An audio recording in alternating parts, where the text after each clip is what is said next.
We are going to, I'm not going to over-guess tonight, so we're going to do one parable tonight. And I think we get through one, and it's out of Matthew chapter 18. We're going to look at several other passages while we're looking at this one.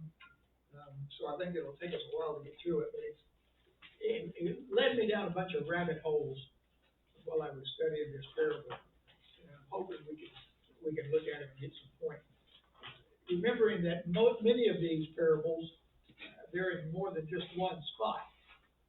And so as we look at some of them, we'll dig around. And this one in Matthew chapter 18, it's only in Matthew, but Matthew's got a lot to say. So we're going to look at it. Let's pray and we'll get started. God, we thank you for tonight. We thank you for being with us. I pray that your Spirit guides our discussion. Help us, Father, to learn those things you want us to know. Help us, Father, as we study this book and these studies of parables, that we're seeing some insight into how you would have us live and what you would have us know about you, about your plan, about how we can please you. God, thank you for all that you do. Be with Paul and Emily as they're traveling tonight. We just pray you keep them safe. In Jesus' name, amen. So we're in Matthew chapter 18, verses 12 through 14. Somebody want to read that for us? Matthew 18, 12. Oh, where's it? Yes, on your handout. Okay, I can, unless Okay, somebody else wants to do it. What do you think? If a man owns 100 sheep and one of them wanders away, will he not leave the 99 on the hills and go to look for the one that wandered off?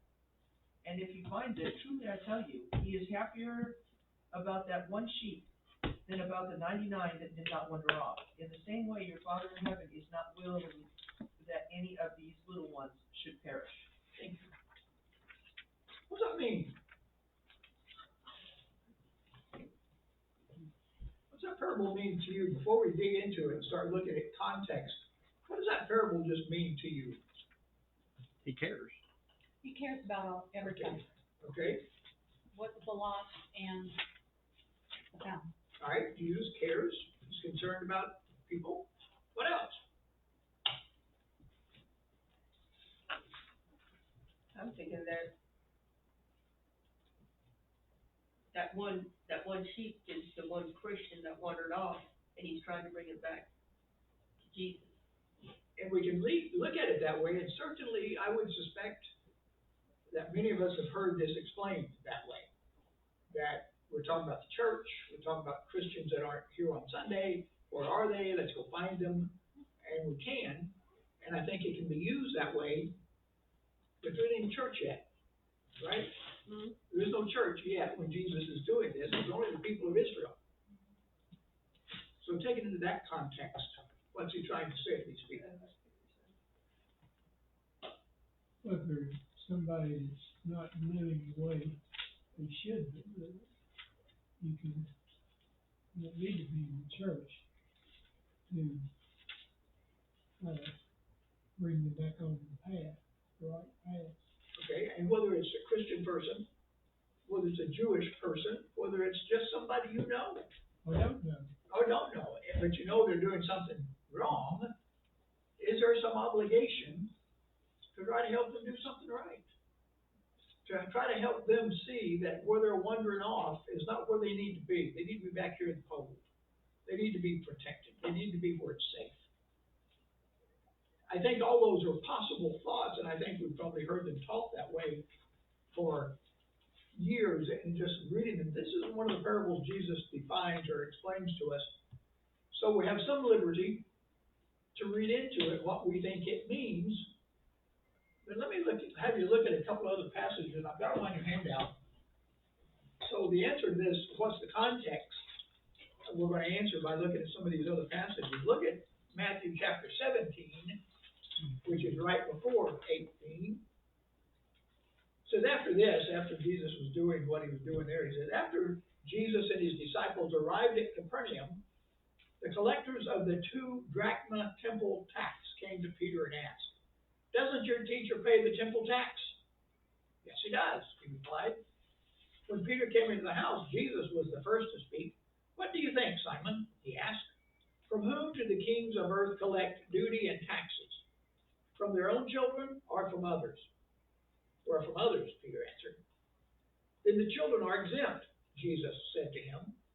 But so that we may not cause offense, go to the lake and throw out your line. Take the first fish you catch and open its mouth, and you'll find a 4 drachma coin. Take it and give it to them for my tax and yours. What on earth is this about?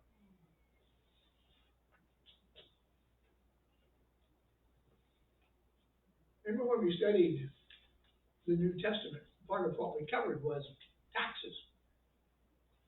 The Israelites paid lots of taxes. Rome charged them for all kinds of stuff. They were taxed. Remember, Matthew's a tax collector. And so he's collecting all this Roman tax. Matthew was not a tax collector for the Jews. He was a tax collector for the Romans. But to support the temple, every Jew had to pay 2 drachma a year to support the temple. That's what this story is about. And so somebody's come to Jesus' disciples and said, doesn't Jesus pay this tax? In other words, here's this guy that's a rabbi. He's going around teaching people. He claims to be someone professing to preach God's word. How come he's not paying the tax? Because he is the church. He is what they're paying to. Absolutely correct. And notice Jesus he answers it that way, doesn't he? Who do these people get the tax from? Their kids or somebody else's kids? Other people's kids. They don't tax their own kids.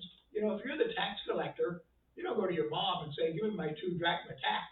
They passed on them. They didn't have to pay. Because there's a lot of cronyism going on, just like we see today. You know, if somebody's in the know or in a position of power, people get let in without having to pay tickets. All kinds of things happen. That's apparently what's going on here. So the people who are collecting these taxes, their children don't pay. And so, Mo, just what you said is correct. Jesus is saying, yeah, we're exempt. Why am I paying to support this tax, this temple, when the temple's there for me? Exactly. It's my house. And I think that's exactly what he's saying. But he says, so we don't cause offense. Yeah. We're going to go ahead and pay. And there's one of these miracles. Go catch this fish, and inside it'll be this coin. How cool is that? We go fishing every day, right? And go take that and pay this tax. So this obligation or this issue is paying taxes. And notice Jesus pays Peter's tax. Everybody had to pay. Every Jew had to pay this tax. It was part of your duty to pay every year this 2 drachma tax. And so here's Jesus, and he pays Peter's tax. If you're one of the other disciples, what's the first thought that runs through your mind? Why did you pay more? Favoritism. Absolutely. How come Peter got his tax paid and I didn't? Who does he think he is? How come Jesus is helping him more than us? So notice as we keep reading. At that time, so this is the beginning of chapter 18, the disciples came to Jesus and asked, who then is the greatest in the kingdom of heaven? Why would they ask that question? Hoping he'd say you. Yeah, hoping they would say you. Hoping he would not say Peter. He's just done a bonus for Peter. This is not a nickel or a dime. This is a hunk of money. And he's just paid Peter's tax. And so they're coming to ask, who is the greatest in the kingdom? In other words, how come you're not paying our taxes? How come Peter got his tax paid and we didn't?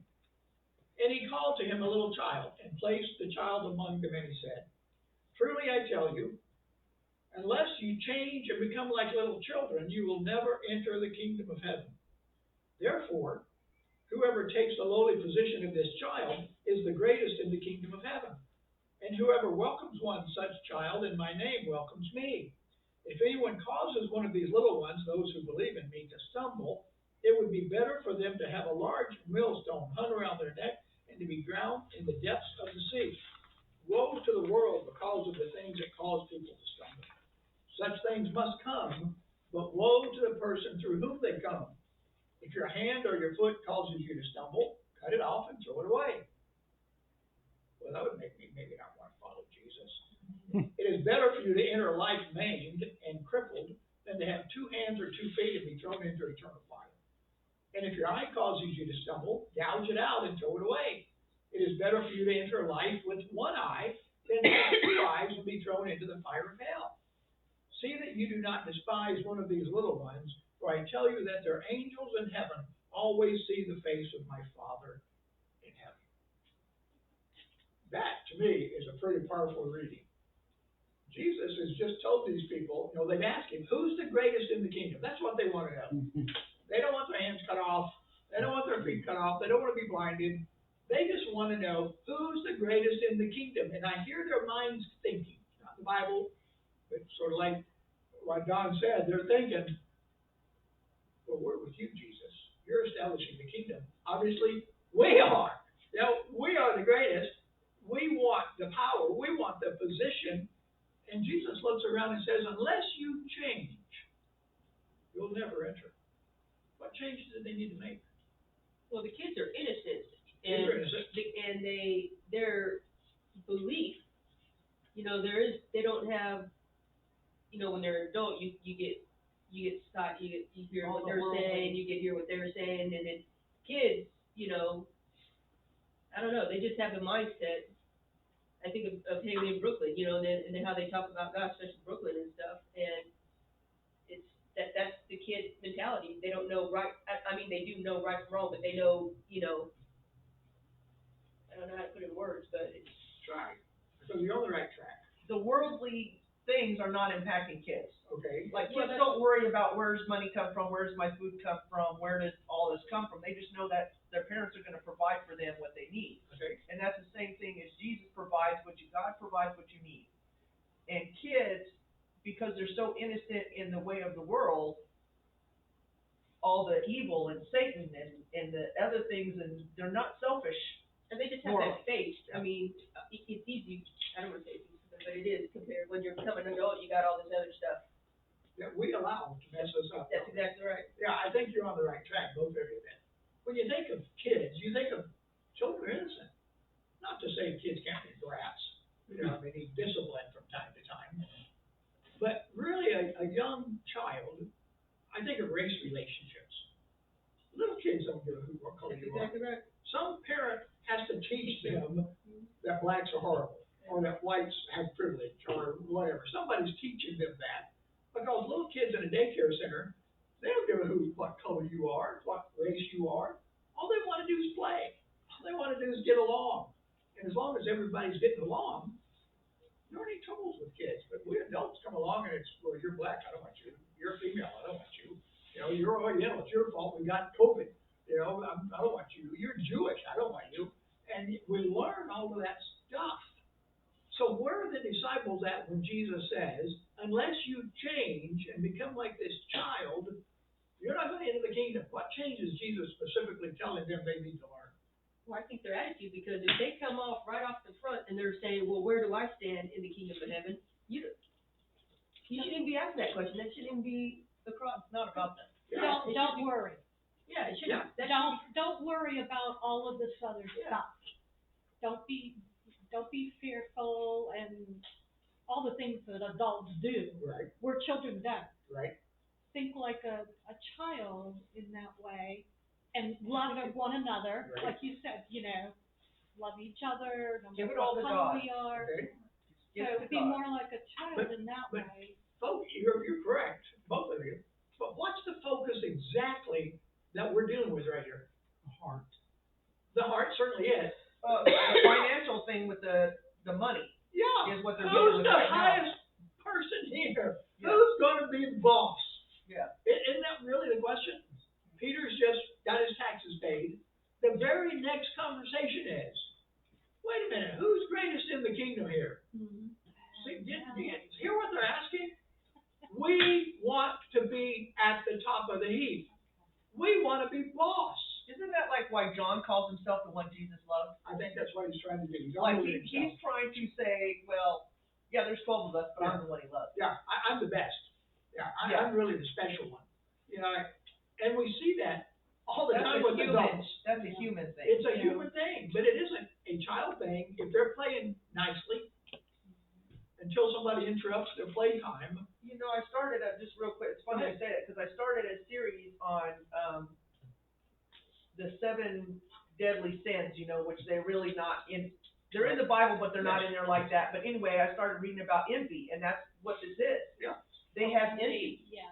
They're envying Peter, you know, and John's response is, well, I'm the one he loved. You know, that's envy speaking. Yes, So that is a sin, to be envious of other people. it is. That's exactly what And that's what's going on right here. Yeah, and Jesus is saying, unless you change, you disciples who are now arguing over who's the greatest among us, because they know he's coming, he's bringing the kingdom. He's told them over and over by the time we get to Matthew 18 that the kingdom's at hand.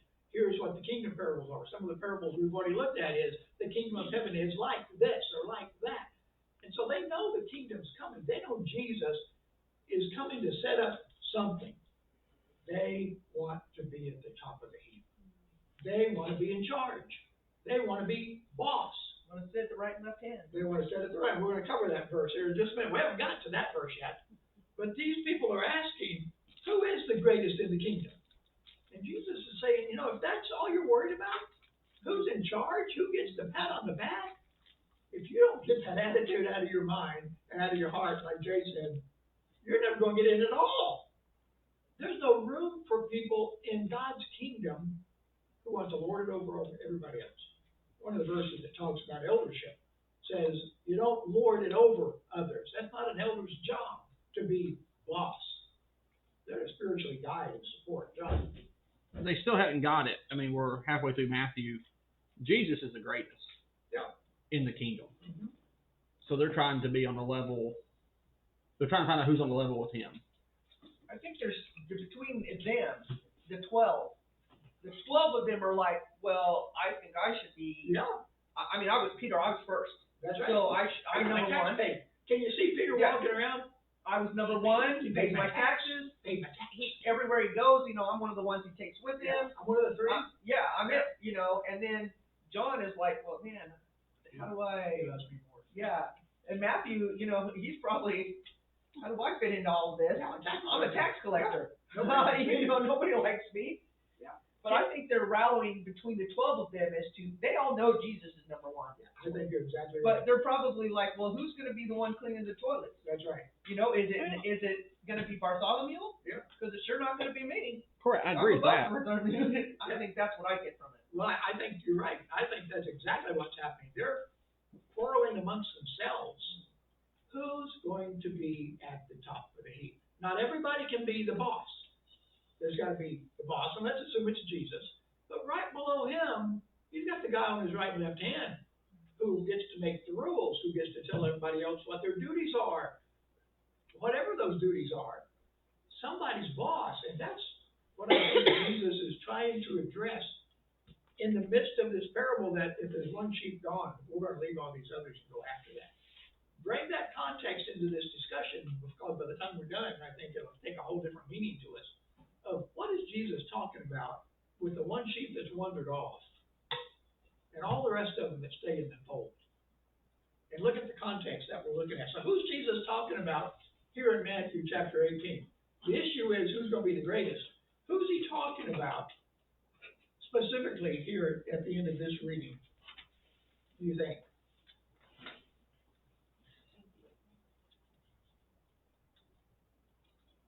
What's the easy answer? Them? The disciples?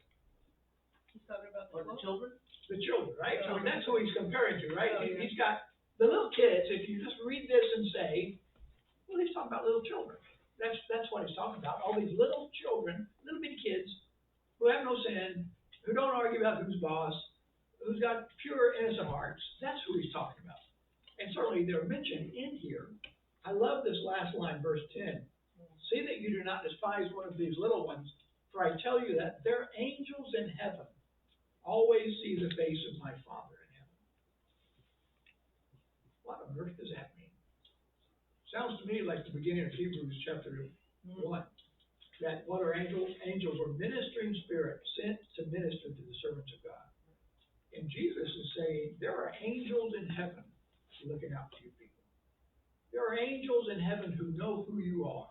And they're appearing before the Father God.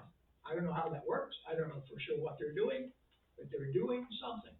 And Jesus says, you want to be mean to some of these? Let me tell you, they've got angels in heaven talking to my Father. You better be careful, because they can tell him about you. You're being mean. You're being selfish. You're not acting the way you're supposed to. You're taking advantage of others. You want those angels telling my Father that about you? Isn't that really what he's saying? Their angels appear before my Father after he's just said, don't cause them to stumble. Don't despise one of these little kids, because their angels are appearing before God. And they know exactly what you're doing. They will tattle on you faster than anything. So be kind to people. Stop arguing about who's boss. Get back into the fold where you belong and live the way you're supposed to be living. So it could just be simple. Talk about little kids. Maybe talk about people in general. You know, that angels are out there for God's people. And remember, there is no church yet. So he's talking primarily here about Israelites, Jews. Those are the people of God in all of these parables, because there is no church yet. We can extrapolate some of this into making it apply to the church. But the parable themselves are talking about Jewish people primarily. And so Jesus is saying, maybe that's people in general.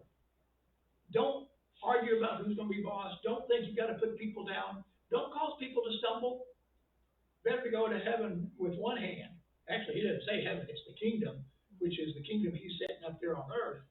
Better to be one-handed or one-eyed than not get in at all, because you're causing other people who are my people to stumble.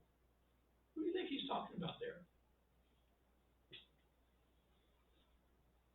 Who's he always arguing with? The Pharisees, yeah. The Jewish leaders who have elevated themselves to the boss position. They're it. They get to tell everybody what to do. And they are in some of these conversations that Jesus is having. And I think he's telling his disciples, don't be like those people. Well, that's why I'm surprised that they're wanting to know who would be next in line, or whatever they're saying, the greatest in the kingdom. Especially because they're with Jesus when the Pharisees are. Absolutely. They're watching those guys. I mean, he's pointing out, this is how you're not supposed to be. That's exactly letting right. it go to your head, and you're on the surface, you're this good person, whatever, but you are not a good person. You're not, and you're taking advantage of people. Yeah. You're misleading people. You're causing them to stumble. Yeah. You guys who are supposed to be my people, don't do that. Don't take advantage of other people. Don't do things that cause them to sin. Don't do things that cause them not to follow God the way they're supposed to. Teach them correctly. Yeah, I think that's exactly right. He's given them an object lesson on how not to act, because they've got all kinds of people around them acting that way. Could be the children of Israel primarily. I think 2 and 3 can go together. I think that's primarily who he's talking about here, are the Jews, because they're supposed to be following God already, right? They're already in God's kingdom. They're his chosen people, but they're not living right. They're not following right. And if you may remember when we studied the minor prophets last year, or whatever it was, and John and I preached through those, what was the primary complaint that the prophet had against the people in almost every one of those minor prophets? They weren't obedient. They didn't listen. The people were not obedient. Why? Why weren't they obedient according to most of those minor prophets? They didn't believe. No. Their leaders had led them astray. Oh, yeah. Their leaders were corrupt. Their leaders were misleading them. Their leaders were setting horrible examples of how they're supposed to live, so the people were just following. They were just doing what they were told. But you're your own person still as an adult. Well, So, sure you I are. mean, not to get into politics, but Biden is our leader. Yes, but I'm not going to follow him. What? I don't have to. But I mean, Yeah, but you're right. Whoever the leaders are, and that's who the minor prophets were that's an criticizing over and easy over. way out. Yeah. Well, I'm doing it because I'm just following. Okay. Yeah, I'm just doing what I'm told. You know, one of the Vietnam tragedies with those guys at My Lai, or whatever that place was, where this lieutenant just told us to kill all these people, so we just killed all these people. I'm sorry, that's not much of a reason to kill all these people. And I think that's what Jesus is saying. We have an example of people leading people astray. And it's your leaders. It's the people who should know better. And that's who you people are going to be as he talks to the 12. You're going to be the leaders in my new kingdom. Don't be like them. Don't lead these people astray. Do what you're supposed to do. And last, I think he's talking about arrogant people who think they're better than somebody else. And we've already sort of talked about that. I gotta be boss. I'm smarter than you. You know, Jesus paid my tax. You know, he obviously likes me better than he likes you. He didn't pay your tax. He didn't tell me to go find, 24 drachma and pay somebody else's tax. He only paid mine. And can you just feel the sense? We've all known people who've given a little bit of power. It's all about me. I'm in charge here. I'm the boss. Do what I tell you. Reminds me of a line that President Obama said soon after he was elected president when he was fighting some of the Republicans. They elected me president. You know, that kind of an attitude, and I'm not saying that was the wrong attitude, because he was president. But some people, they get the power and it goes right to their head. It's all about me and my position. Second Lieutenant used to be on. Yeah, but if you have to actually say they elected me president, Well, that's a problem in there. there's a big problem, But right? we're not gonna get political. Yeah. But that's what I think Jesus is talking about. You people who are supposedly in charge of taking care of others, you're running them off. You're doing a horrible job. And you need to be careful. Now look over to Mark chapter 9. You've got it in your handout so you don't have to move. This is the parable's only in Matthew that we're looking at. But the story is in some other books. And here's Mark's account, beginning of verse 33 of Mark 9. It says they came to Capernaum, right? That's where they were at the end of chapter 17, right, in Matthew. They come to Capernaum. When he was in the house, just like he was before with Peter, he asked them, what were you arguing about on the road? But they kept quiet because of the way they had argued about who was the greatest. Sitting down, Jesus called the 12 and said, anyone who wants to be first must be the very last and the servant of all. He took a little child whom he placed among them. Taking the child in his arms, he said to them, whoever welcomes one of these little ones in my name welcomes me. And whoever welcomes me does not welcome me, but the one who sent me. Teacher, said John, we saw someone driving out demons in your name, and we told them to stop, because he was not one of us. Do not stop them, Jesus said. For no one who does a miracle in my name can in the next moment say anything bad about me. For whoever is not against us is for us. Truly I tell you, anyone who gives a cup of water in my name because you belong to the Messiah will certainly not lose their reward. If anyone causes one of these little ones, those who believe in me, to stumble, it would be better for them if a large millstone was hung around their neck and they were thrown into the sea. If your hand causes you to stumble, cut it off. It's better for you to enter life maimed than with 2 hands to go into hell, where the fire never goes out. And if your foot causes you to stumble, cut it off. It is better for you to enter life crippled than to have 2 feet and be thrown in hell. How does Mark's account add to the Matthew account? Well, he explains He's specific about that it. those who believe in me. Okay. So he's specific that the little ones, anyone, Yes. if they believe in me, do not cause them to stumble. He defines who these little children are. Right. Matthew doesn't. His children. Yeah, these are people who believe in me, who were the Jews at that time, right? Those are the ones who believed in God. They're waiting on a Messiah. There are some who are coming to believe in Jesus. What's happening to the Jews that are beginning to believe in Jesus? Didn't say that here, but At the time, when was at this the written? time, what was happening to them? When was this written? What year? Is this before Hebrews? Could have been before Hebrews, probably. Probably around 50 AD. Well, they're definitely struggling because they're still tied to the old, Were they getting persecuted? Yeah, they're getting persecuted, aren't they? well, they were in 65 during Yeah. Hebrews, that's Yeah. for sure. Sure they are. It started then, but nobody was being killed at that point. But what were the Jews, the leaders of the Jews, doing to people who profess to believe in Jesus? There's a couple of biblical accounts that tell us that. Oh, yeah, the Pharisees and stuff? Yeah, they were throwing him out of the synagogue. Yeah, they were. They were letting him in the temple. Yeah. Remember the blind guy who was blind from birth, and Jesus heals him? And Jesus says, go present yourself, to the priest, and they say, who healed you? And he says, I don't know, but somebody, and they said, well, he can't do that. And remember the argument comes that they go to his parents and say, who healed your son? Was he really been blind since birth? They're doing whatever they can to discredit Jesus. And when the parents wouldn't answer, they They threw them all out of the synagogue because they didn't want people following Jesus. And Jesus is sort of giving a preview here of, you know, if you're going to hurt people who believe in me, you're in big trouble because they've got angels who are in front of my Father all the time, and they know exactly what you do. Boy, if this doesn't speak to the church, I don't know what does. If this doesn't speak to preachers who preach false doctrine, just send me $59.95 and I'll send you a prayer cloth that'll heal all your diseases. You know, people who preach junk, who take advantage of Christians, if this doesn't apply to them, I don't know what it applies to. I mean, I think it applies to religion. I think it applies to religion. It can apply to the Jews of his time, but I think it clearly applies to the church today.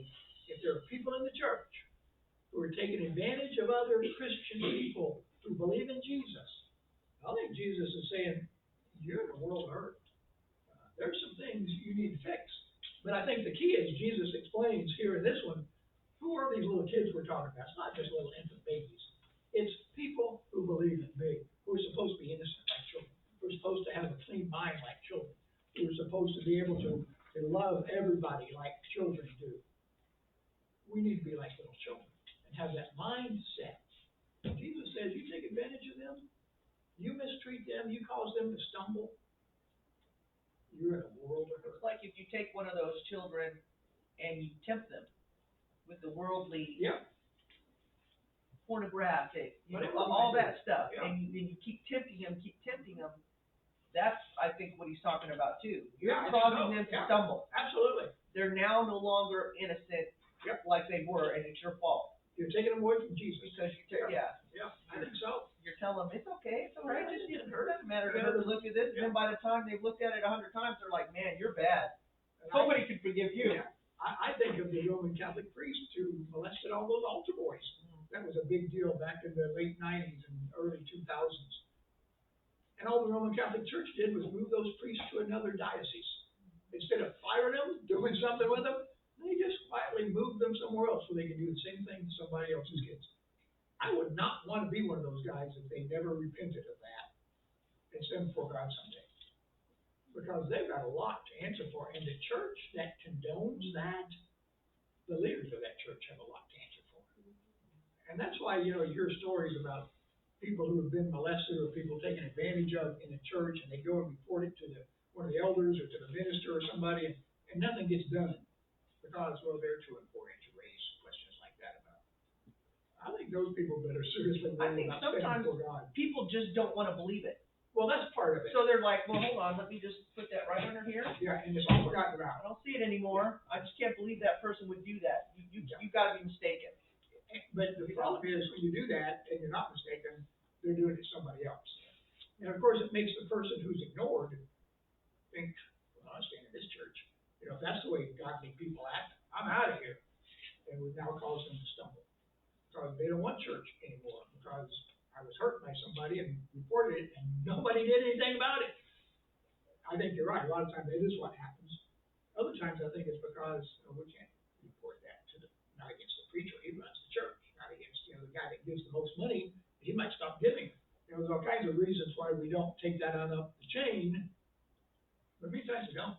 And so people get hurt over and over and over again because nobody does anything. There are sinful people in the church, and even good people who really love God do dumb things sometimes, and they need to be confronted about it. And I think Jesus is saying, people who are in my kingdom, if you're going to be over them, if you're going to be responsible for them, you better make sure you're not doing anything to cause them to leave me, because I'm not going to be very happy if you do. Now let's look at Luke chapter 9. It's on the next page.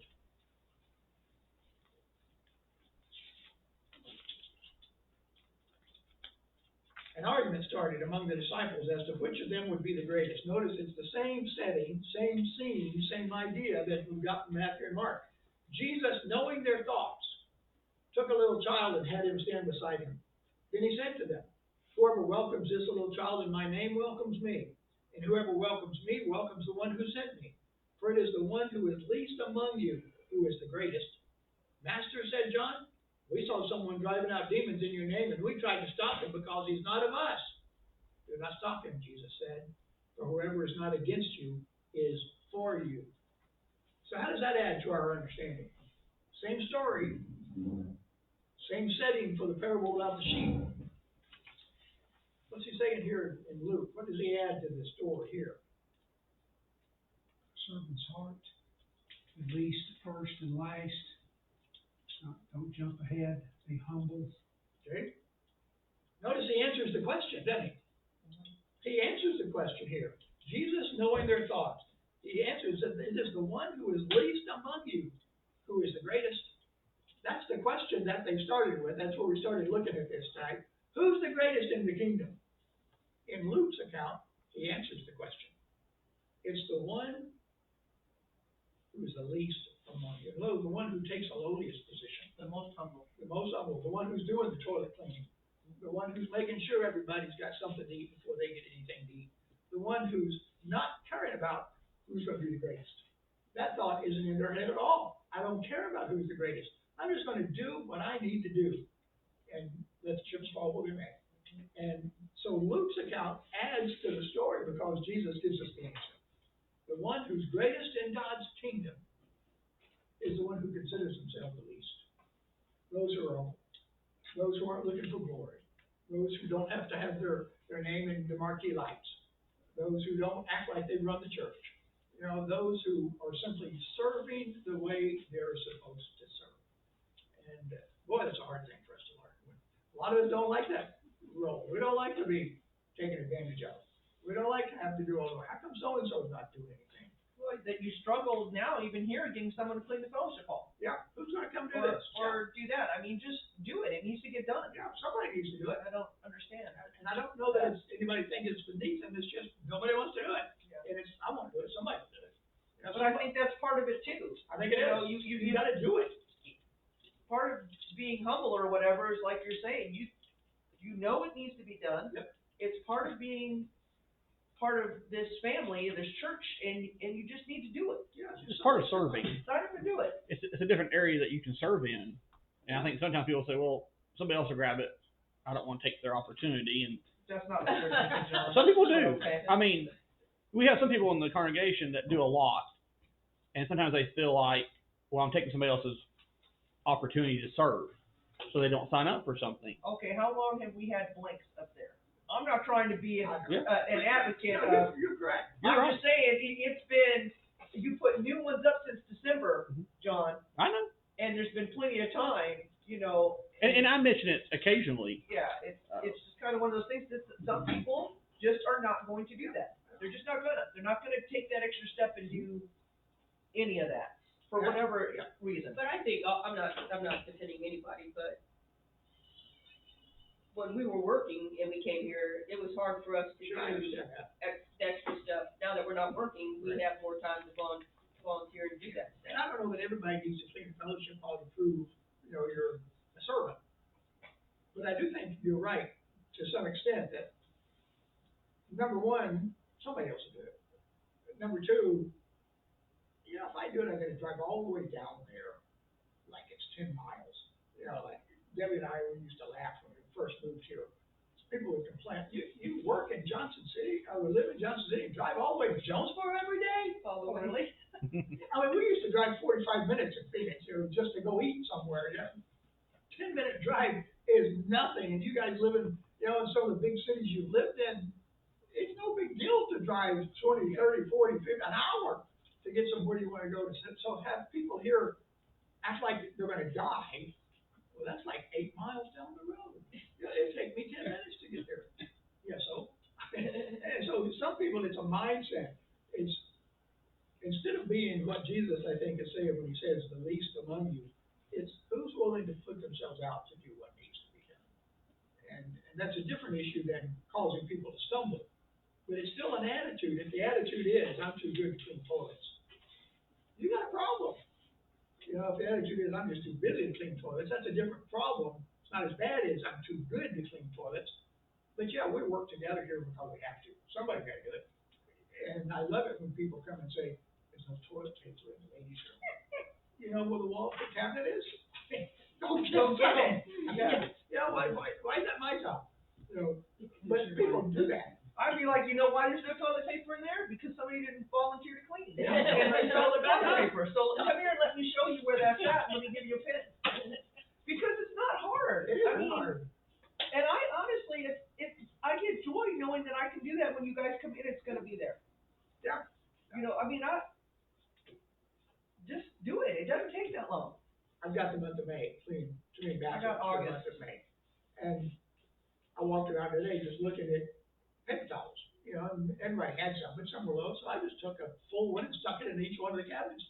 And then, yeah, I'm here, so it's no big deal for me to do that.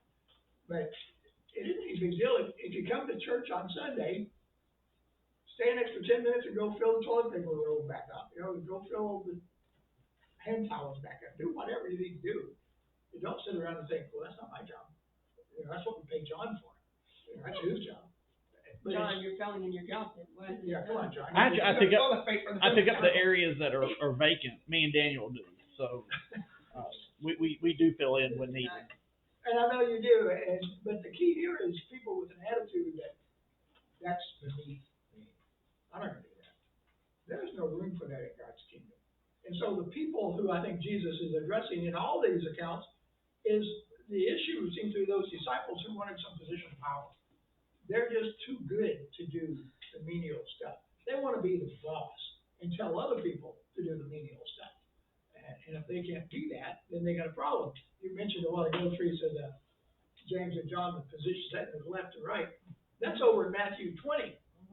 2 chapters later, after Jesus has already told them, stop arguing about who's going to be in charge. Here's what happens there. Then the mother of Zebedee's sons, that's James and John, come to Jesus with her sons, and kneeling down, asked a favor of him.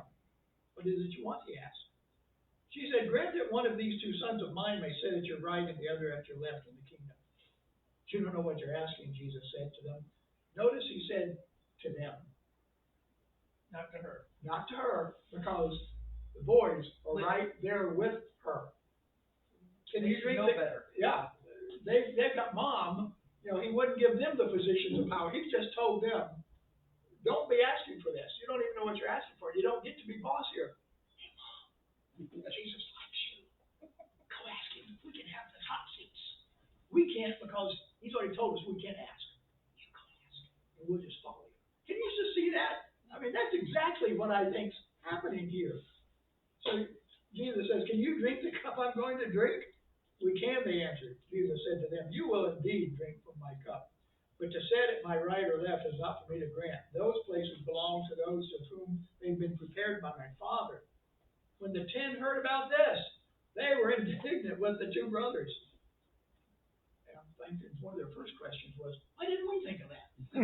Yeah. Jesus called them together and said, you know that the rulers of the Gentiles lord it over you, and their high officials exercise authority over them.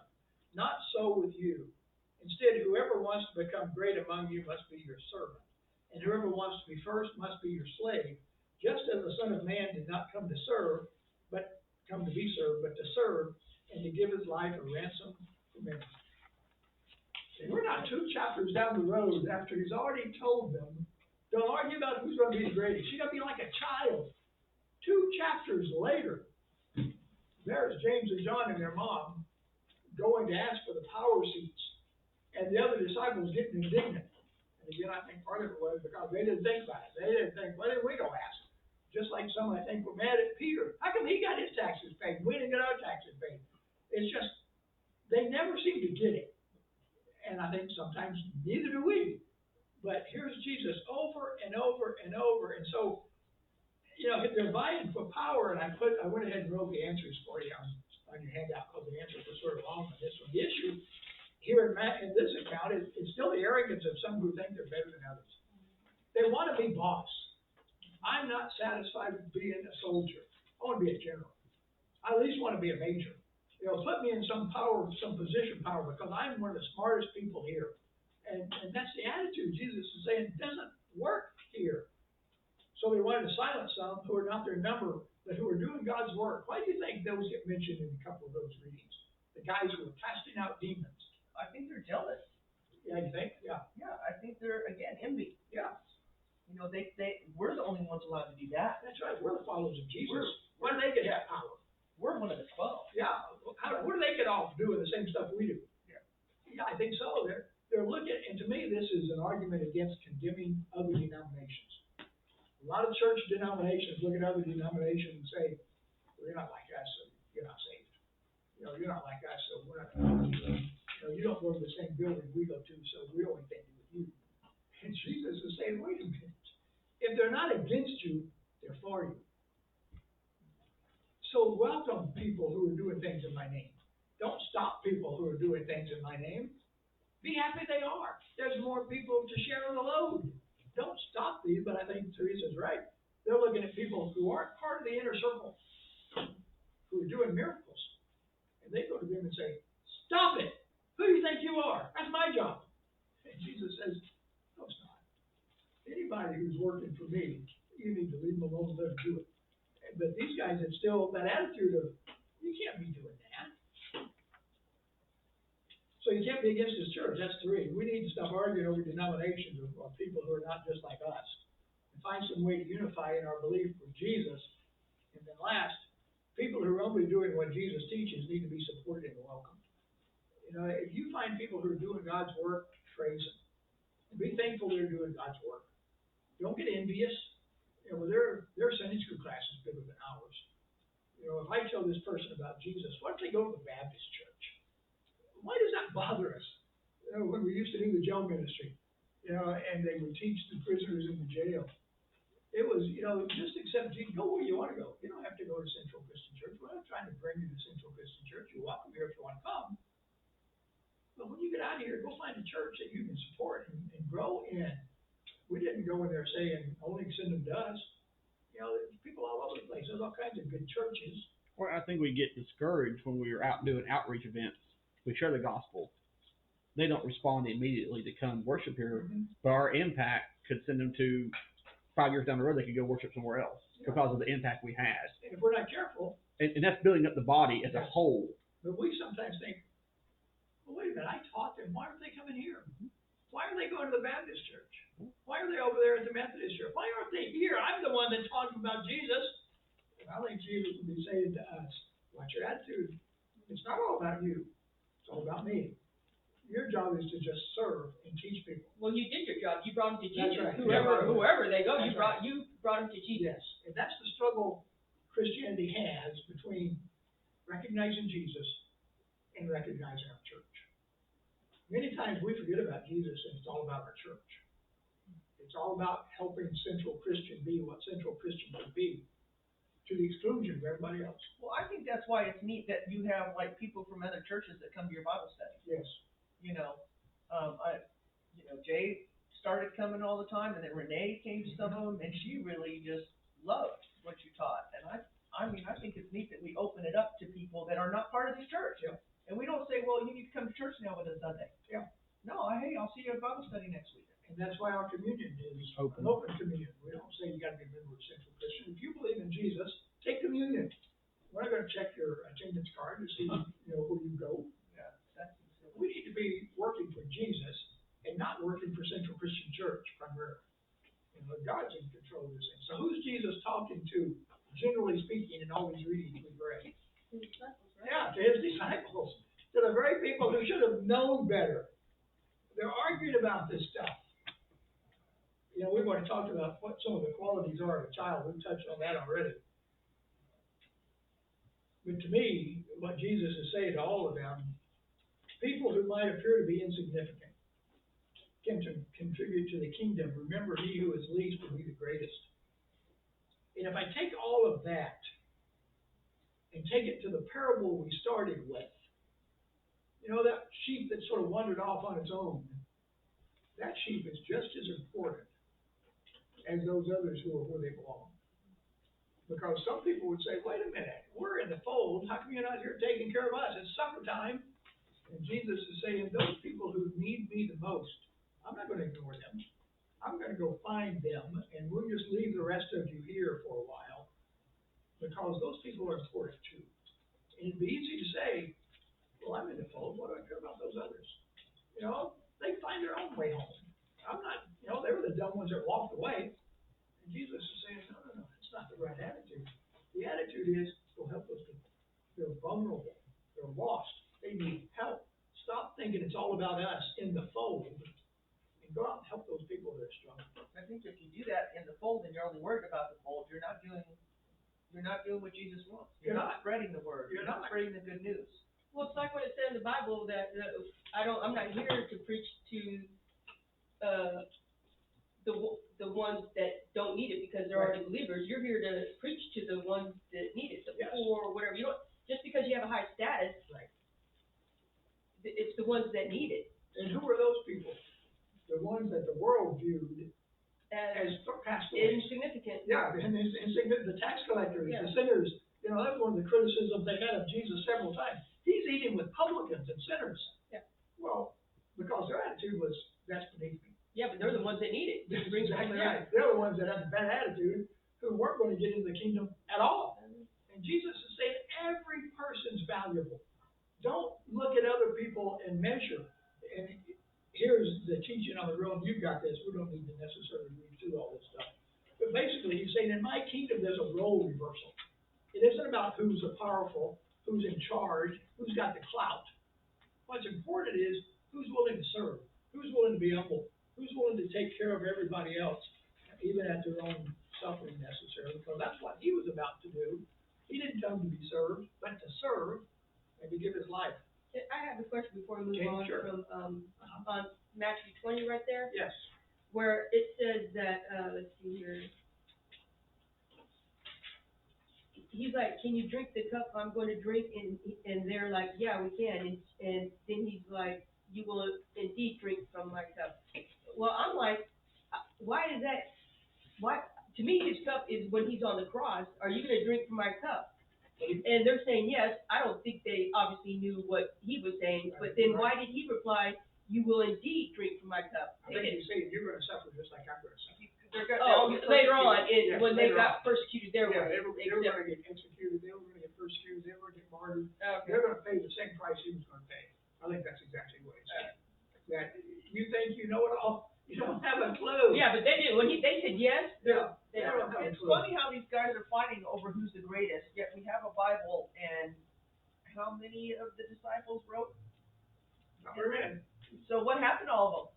You know, they're the greatest, but I'm wondering, did all of them really go out after he died and continue to spread the news? According to tradition, they did. So they did. Yes, they did. And they just didn't write down their travels. Yes, right. But every one of them, except Judas. And then they added a 12th though. Correct. Yeah. And then Paul comes along, and he goes. They just don't write about them. They just don't. You know, it's not, yeah. Yeah, you lose almost all of them once Acts starts. Yeah. Because they head out and do their own stuff. Yeah. They're just not writing books. But church history says they Do were you think maybe there's something out there that just hasn't been found? I mean, because back in that day, they scribed everything. conceivably, but it wouldn't be inspired that we needed to have. Right. It wouldn't be part of God's word. Because it'd be there. Yeah. I got you. If God wanted us to have it, we'd have it. Not to say, I'm just you curious. know, that Philip didn't go write something. Right. He may very well have. But I think the key is they did all go die, except even John, they threw in a vat of oil, tried to kill him. He didn't die, so they exiled him to Patmos. But the other disciples were all executed. And so Jesus is saying, yeah, you will drink from my cup. But I'm not going to tell you who's going to be left and right hand. That's not my job. But I think that's what they're saying. So, let's hurry and get this over with. Notice, I love Philippians chapter 2 because this is the attitude. Here's the church comment that Paul writes, I think that applies to what we're talking about. He says, do nothing out of selfish ambition or vain deceit. Rather, in humility, value others above yourselves, not looking to your own interest, but each of you to the interest of others. In your relationships with one another, have the same mindset as Christ Jesus, who being in the very nature of God, did not consider equality with God something to be used to his own advantage. Rather, he made himself nothing by taking the very nature of a servant, being made in human likeness. And being found in appearance as a man, he humbled himself by becoming obedient to death, even death on a cross. Therefore God exalted him to the highest place and gave him the name that is above every name, that at the name of Jesus every knee should bow in heaven and on earth and under the earth, and every tongue acknowledge that Jesus Christ is Lord, to the glory of God the Father. Paul says, you know, if you're going to be in God's church, this is the attitude you're supposed to have. Stop thinking you're somebody important. Humble yourself and do whatever needs to be done in order to further God's kingdom. So as we look at this thing, and we touched on that, just read through that one, here's those passages. So who's the greatest in the kingdom?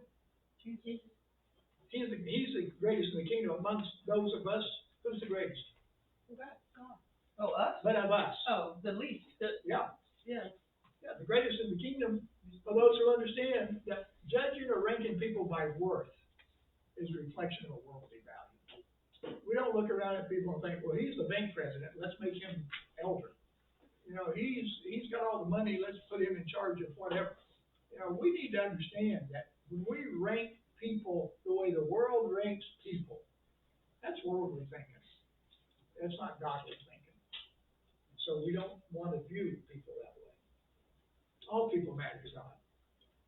And it seems like those who are worse off matter to him in a different way, and he expects others to take care of it. And if you've got one of your sheep that's off wandering where they don't belong, go ask them to come back. Go try to bring them back. Go reach out to them. Don't just sit in your own ivory tower and think, well, I'm in the fold. I got grass to eat and water to drink. Not my fault he's out there. Go find him. See if you can get him back. That's what Jesus would have us do. And I think that's the context of that little parable, is in the midst of all of this, who's going to be the greatest? Who's going to be in charge? And Jesus says, you've got it all wrong. Every one of us, every one of you is valuable. Every one of you are important. There's not one greater than the others. If I had 100 sheep and one of them wandered away, I'm going after that one because it's just as important as the 99 who stayed in the tent where they belonged and didn't cause any trouble. And in so many churches, the first thing we want to do is, oh, you're in trouble. We don't want you back there. You know, we don't want people like you in our church. You know, you cause rumors. You cause trouble. People don't want to sit next to you. And we judge people by the worldly standard. And Jesus is saying that is not the standard we use in my kingdom. We just need to be careful that we don't have that kind of attitude. Thoughts? Last comments? I love this one. Once I started reading into it, got the context of it all, changes the whole point of the parable. Everybody's got value. Everybody's worth something. God loves every single one of us. And we need to just let him love on us and love on others. All right? This question goes nowhere, but each right, you see Luke, you see Mark, you see Matthew, and it's all inspired, I presume. Yes. But why they see it differently, or they add or don't say, and the other does. I think it's because, number one, the Holy Spirit's guiding them to write what they write. They're writing to different audiences. We get them all together. And we're at almost a little bit of a disadvantage. Because every one of us in this room, generally speaking, have the same mindset. We're white, Anglo-Saxon, middle-class American. And so we read Matthew, Mark, Luke, and John, and we're reading those together thinking, well, how come this one's different from that one? But when they were written, nobody sat around doing that. Luke wrote to Romans, Greek people. Most of those people never would have read Matthew's account. Mark wrote to the Romans, probably sent it over to Rome. They never would have read John's account. And so we read this, and that's one of the questions people ask, how come they're different? But you know, if you've ever been in court, ever been a witness to an accident or something, you ever had to hold a hearing of some kind, you got 5 or 6 witnesses, what did you see?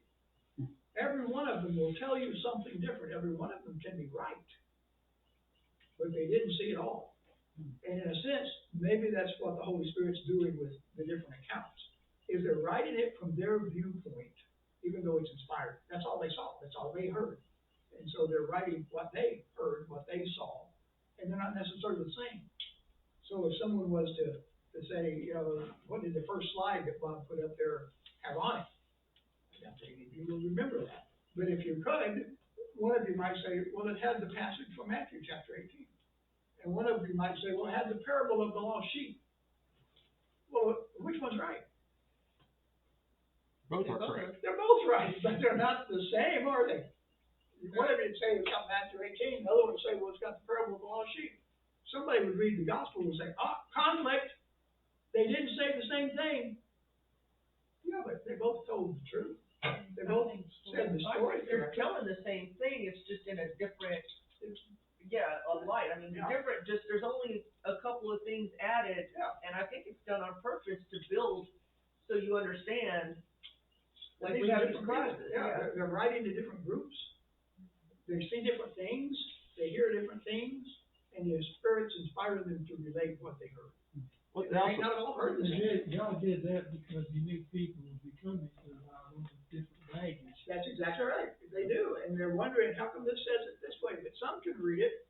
You know, if we didn't have the one account where Jesus says, these children, you know, those people that believe in me, if he hadn't said that in that account, we only had Matthew's account, well, who are these children? We could argue all day about who are the kids he's talking about. He defines who those kids are in the next account by saying, those are the people who believe in me. And so there's an addition there that we have the advantage of that some of those people in the first century didn't have the advantage of, because they only got Matthew's maybe.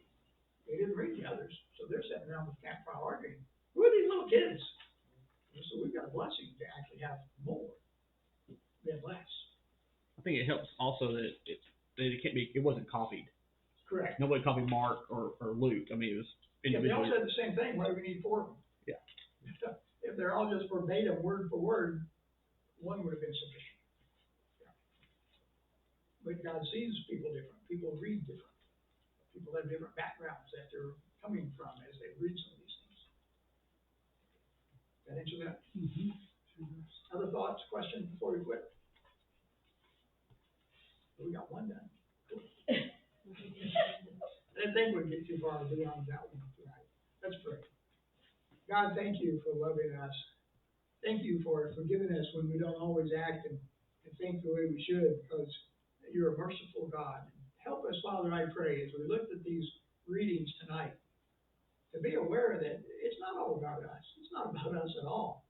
It's all about following you. It's all about being the people you want us to be. So God, I pray that you help us do that. Help us to put ourselves aside and to become more and more like Jesus. Thank you for the help you give us in doing that. In Jesus' name, amen. Thank you, everybody.